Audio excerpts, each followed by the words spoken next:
নিজের উপার্জন সামান্য হলেও আক্ষেপ নেই। বেতনের টাকা দিয়েই সপ্তাহে একদিন শতাধিক ভিক্ষুকের দুপুরের আহার করাচ্ছেন কুরিয়ার সার্ভিসের ডেলিভারি ম্যান মনিরুজ্জামান বাবুগাজী।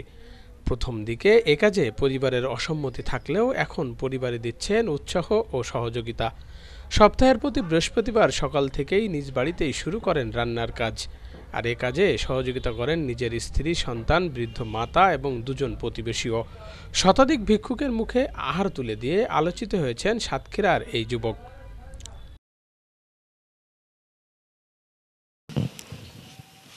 আমরা বাবু কাকার সাথে মানবিক সবাই মিলে হাতাহাতি আমরা কাজ করি গরিব মানুষের জন্য। এজন্য সবাই আমাদের ভালো বলে আর কি। এজন্য আমরা সবাই মিলে একসাথেই প্রতিবেশী কিংবা কাকার সাথে আমরা হাতাহাতি সবাই কাজ করি, মন থেকে ভালোবেসেই করি। প্রথম দিকে আমাদের মত ছিল না, তারপর দেখি যে না একটা ভালো কাজ। তারপর আমরা বললাম যে হ্যাঁ, প্রতি বৃহস্পতিবারে মানুষের খাদ্য দেয়, এটা আমরা সবাই মিলে সহযোগিতা করি, এটা তো খুব ভালো কাজ। গরিব গ্রুপ মানুষের তো খেতে পারে প্রতি বৃহস্পতিবারে। আমরা সেই গরিব গ্রুপ মানুষের জন্য আমরা নিজেরা বাড়ি প্রতি বৃহস্পতিবারে সহযোগিতা করি। বর্তমান সময়ে সাতক্ষীরা জেলার দৃষ্টান্ত হয়ে দাঁড়িয়েছে আমাদের বাবু ভাই। এক কথায় যারা চিনে বাবুগাজী নামে। বাসা হচ্ছে ঝুটিতলা মোড়ে।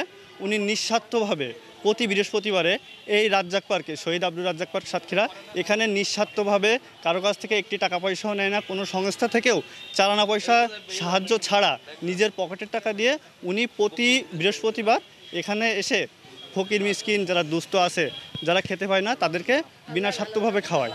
তো বাবার সাথে দাওয়াত খেতে গিয়ে সেখান থেকেই সমাজের নিম্নবিত্ত মানুষদের খাওয়ানোর প্রবল আগ্রহ তৈরি হয় তার, যে কারণে নিজের বেতনের টাকা দিয়ে সপ্তাহে একদিন এসব নিম্ন আয়ের মানুষদের খাওয়ার ব্যবস্থা করছেন তিনি। মৃত্যুর আগ পর্যন্ত এ কার্যক্রম চালিয়ে যেতে চান ডেলিভারি ম্যান বাবুগাজী।